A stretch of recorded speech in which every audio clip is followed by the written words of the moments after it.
Mala Sudam Kumbha Vibodha Mudra Vidyavirajata Karavari Jatam Apara Karunya Sudam Burashim Sri Sharadamba Pranatosmi Nityam. Seeking the benediction of Jagannmata Sharda Parmeshwari, Vagdevi Saraswathi, the repository of all that is culture, knowledge, tradition, wisdom, art, learning and fine art, I bow to her as I commence my address today. It gives me great pleasure to welcome you all to this pleasant and solemn function organized this evening to commemorate the 109th birth anniversary of the Mahavidushi of our living memories, the musician of musicians, the musician non-peril, the nightingale of music, musician extraordinary, the one and the only musician who has transcended the borders of this country to take the feel and the richness of this culture elsewhere, Bharat Ratna, Dr. M.S. Subbulakshmi. And to confer the Sri Shanmukhananda, Bharat Ratna, Dr. M.S. Subbulakshmi, Sangeetha Pracharya Award in music to teachers who give up the lucrative platform of concerts to assign themselves and arrange to themselves the task of perpetuating this blessed virasat of our land through the Guru Shishya Parampara. To them, the Sangeetha Pracharya Award, and today we have two distinguished persons who have, over these years, transferred all that they had inherited and all that they had gathered during their lifetime to the generation next, so that this parampara of perpetuating Indian classical music will continue.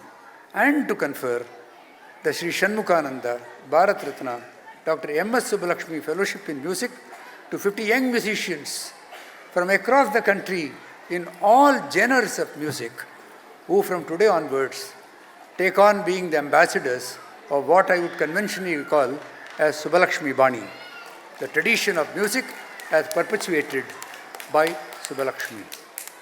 Time has indeed flown. Over these years, the Sangeetha Pracharya Award has travelled to giving the 21st and the 22nd award this year. And as far as the young artists are concerned, 216 artists from across the country, all less than 26 years of age, have been blessed, decorated with this fellowship, given for a fixed tenure of 3 years, carrying a fellowship grant of 1 lakh per year. No other institution other than the Government of India can match the scale and the purpose for which such an award is being given.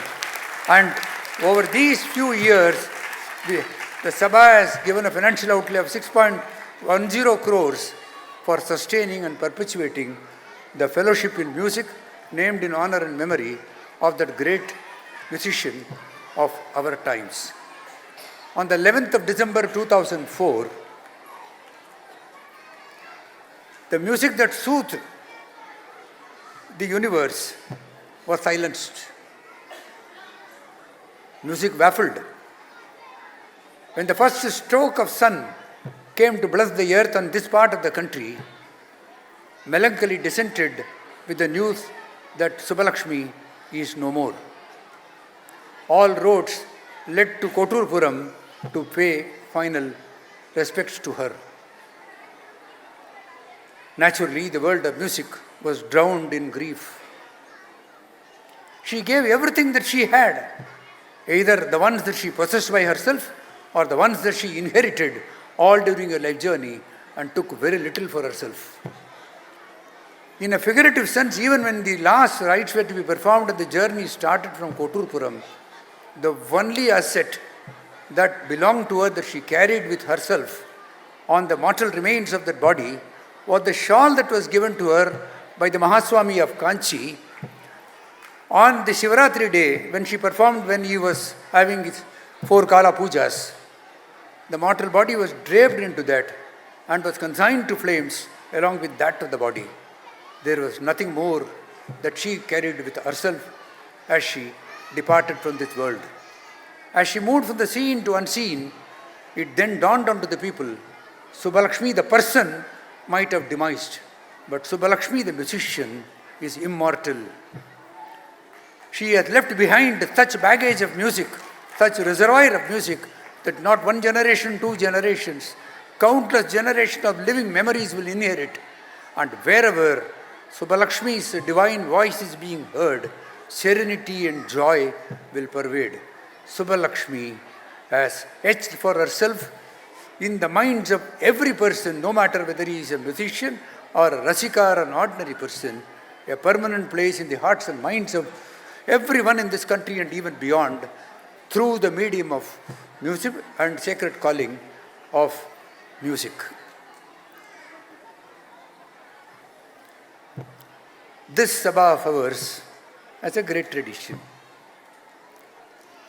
To the melodious voice that comes on the stage, to the sweet strains of Veena, to the graceful dance of Bharatanatyam, to the joyful gathering of parents and these tiny tots of neighborhood schools who come here for their annual day, to the international operas and the choicest of international events that have been staged in this Vyasapita, countless number of business conventions, political conventions, leaders of yesteryears and leaders of current years who have had to come onto this stage.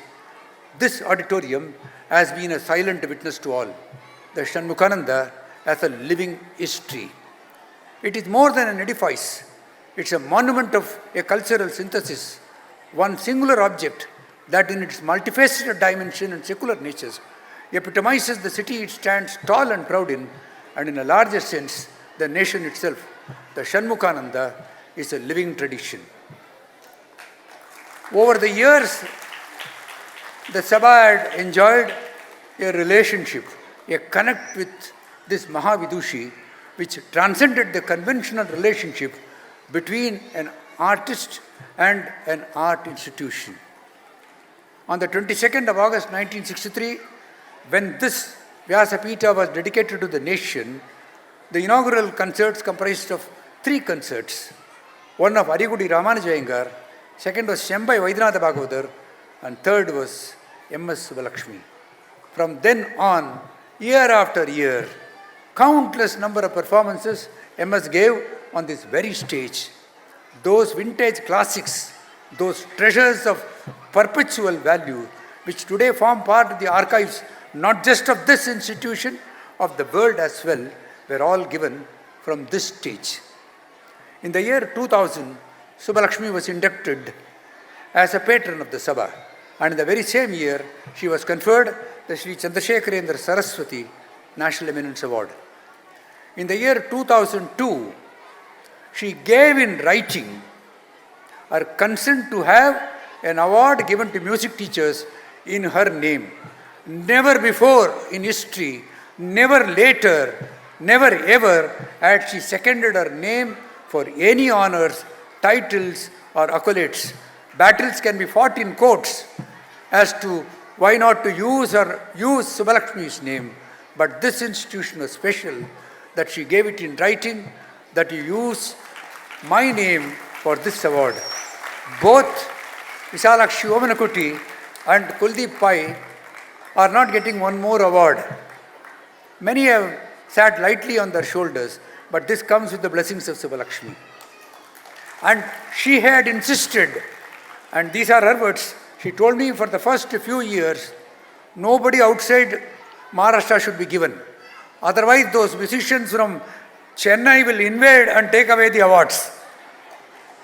So give the platform to the teachers of Mumbai, and we respected it for 9 years, and then it became pan-Indian. So this is the greatness of the award that Subbulakshmi herself endorsed and gave to her. In the year 2006, we had an auditorium in her name, the first institution to have an auditorium named after Subbulakshmi.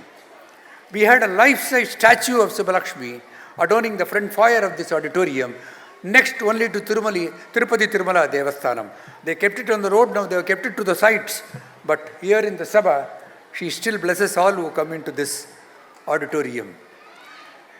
In the same auditorium, she had desired that they should, even during the times when I had touched on that, she said, never do music or anything over there, serve the poor. And she quoted Adi Shankara to say, Dina Danayata Vittam. Bhajagovindam she was singing. So, as a tribute to her, and when we decided, we had our hospital put up over there. For wherever she is ensconced, she will be delighted to see the type of service that we are doing over here. This is a rare institution, far more rarer than the one that is happening over here in community health care that we are doing, and our blessings are there for all the ailing humanity who are being addressed from that institution. We celebrated the centenary of Subbulakshmi for a record period of 3 years. Never in the history of music or musicology or of any field of endeavor has any one centenary in any part of the globe been celebrated for 3 years. An hat-trick of years to celebrate a centenary, because she would have crossed the centenary in that hat-trick of years. 2015 was the commencement of her centenary, 2016 was her centenary year, and 2017 the Government of India insisted that we should co-partner them and continue the celebrations for one more year. So for 3 full years, we celebrated Subbulakshmi. We brought out a specially curated postcard, beautifully colored postcard of Subbulakshmi for the first time, as postcard carrying Subbulakshmi's photograph. We brought out a special cover, Vishesh Anavaran, as it is being called in the Government of India's lexicon, bringing out the unique relationship between the Shanmukhananda Sabha and Subbulakshmi. At the instance of the Sabha, we brought out a stamp in Subbulakshmi's honor of 5 rupees denomination. And when the Government of India decided to have a Makers of India series, we represented to the Prime Minister that she should be included in the 100 Makers of India series, and that was accepted, and a lower denomination, ₹3 stamp, so that it will have a wide circulation, was again released by the Government of India. And at the instance of Sabha, the Ministry of Finance released a commemorative coin of ₹100.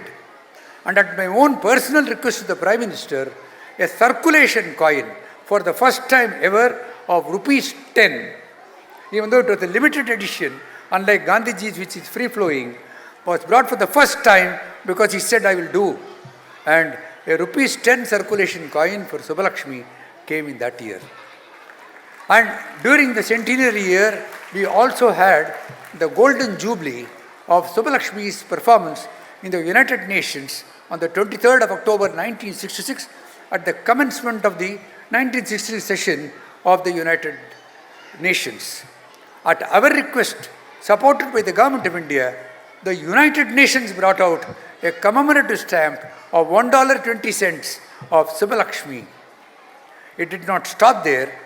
The Government of India released a special cover on the 50-year, the Golden Jubilee of Subbulakshmi's concert in UN, which brought out the glory of the connection between the United Nations, India, through the chord of music that Subbulakshmi gave. Never in the history of philately or coinage has any artist been honored in the scale, the nature, and the form in which Government of India has honored Subbulakshmi. This tradition of celebrating excellence in art and fine art in homage and memory to Subbulakshmi continues.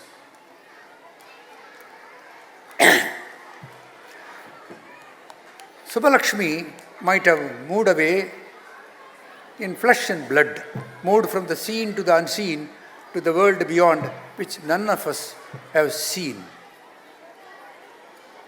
But she left behind something which made us realize that Subbulakshmi is alive. She is alive in the sanctum sanctorums of the temples of our land. She is alive through her suprabhadams and bhajans. There is not a single house where the morning does not start by hearing and listening to Subbulakshmi. As I said before, wherever her divine voice comes, Subbulakshmi comes to fore. Subbulakshmi will survive generations. Kala Chakra will never beat Subbulakshmi. As long as music is alive, as music is a connecting chord, Subbulakshmi will remain. This year's Sangeetha Pracharya Award, in the tradition of this year's celebrations of Karnataka Keraliyam, goes to Dr. Visalakshi Omanakutti. And she has come all the way, despite that advancing age, to be with us. Thanks, of course, to the support from her daughter who has brought her over here. But much more than that, the love and the affection that she has for Subbulakshmi, and to receive and being decorated an award in her name has brought us over here. She is many things rolled into one. She is a musician, she is a musicologist, she is a researcher, she is a teacher, she is a publisher, and what not, all rolled into one. Age has not weathered her, not time has failed her. There are countless number of people who have graduated from her hands and become stars of today. And to most of us who see K.S. Chitra here sometimes, we remember Visalakshi, she has made good students out of her own training, and therefore we have full auditorium.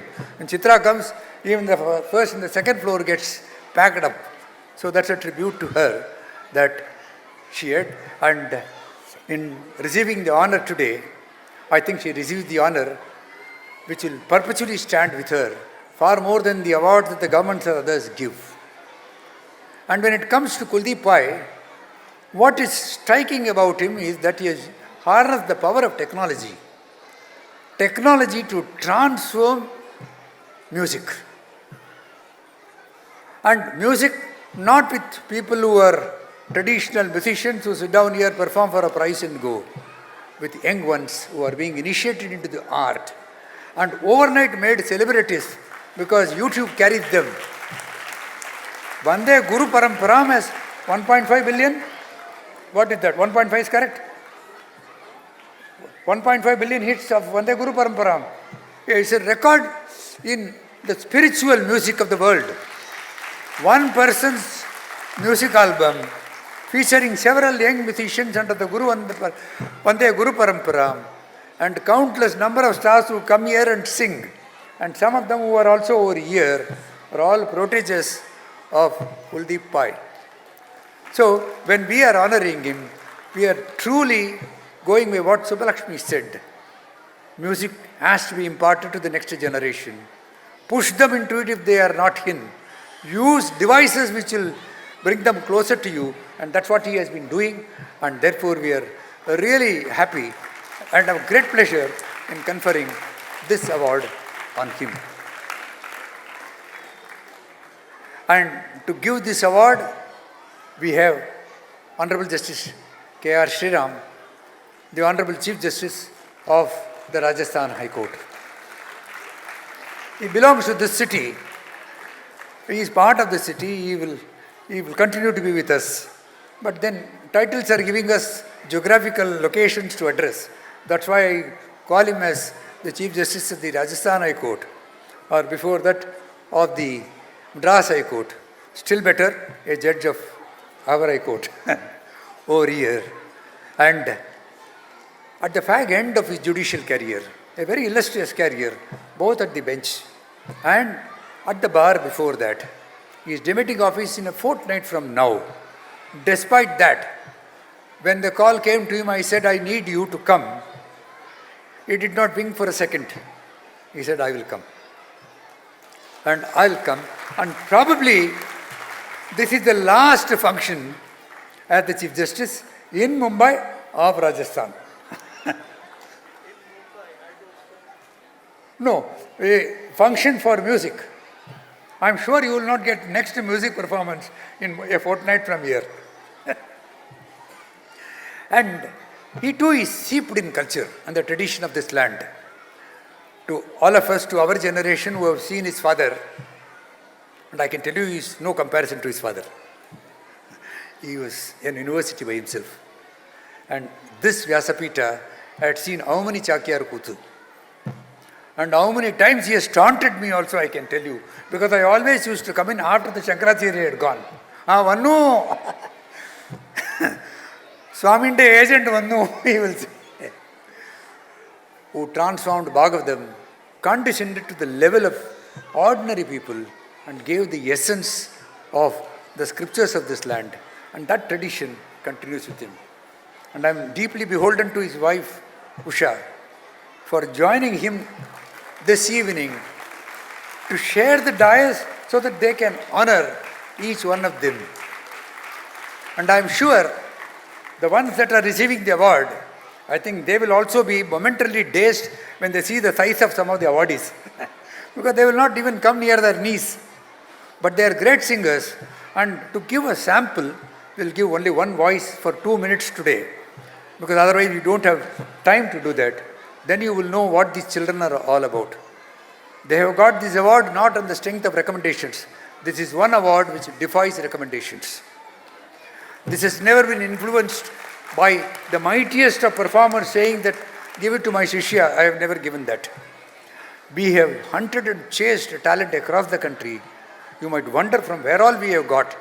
From Silchar, Siliguri, Jaisalmer, Delhi, and deep down south of India, and this part of the country as well. They represent the future of Indian classical music. For a moment, if any one of you think that classical music will die at the altar of this generation, you are sadly mistaken. The best of Indian classical music, the greatest virasat this land has ever possessed, will shine and dazzle in the hands of these youngsters and several others as they come along. As I come to the end of my address this evening, may the Jagannatha Kamakoti Kamakshi, I started with Sharadamba, let me come to Kamakshi. May she shed her grace on Justice K.R. Shriram, his wife, his family, and of course to the two awardees of today, and importantly to all these young ones. May that Mahavidushi, wherever she is, shed her grace on all of them. May they all, along with us, incorporate into our lives, through passage of time, in our eternal quest in this pilgrimage of perfection, a little of the selflessness, sacrifice, and seva that is the hallmark of Subbulakshmi's life, and make our lives sublime. Thank you and God bless.